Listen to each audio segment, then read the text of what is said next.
Salam dan bahagia. Di sini saya akan menyampaikan etika batuk yang baik dan benar.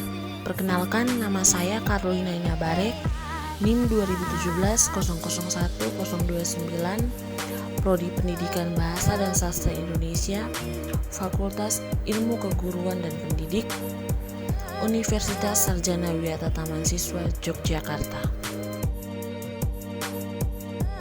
Tujuan video ini untuk menerapkan etika batuk dan bersin kepada warga masyarakat Kampung Suryo Diningratan dalam membantu mencegah penyebaran dan penularan suatu penyakit secara luas melalui udara bebas dan memberikan kenyamanan pada orang sekitar.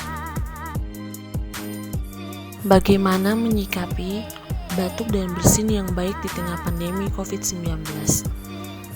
Menyikapi penyebaran virus COVID-19 yang sangat masif, menular dengan cepat dan telah menyebar ke wilayah lain di Cina dan ke beberapa negara, termasuk Indonesia.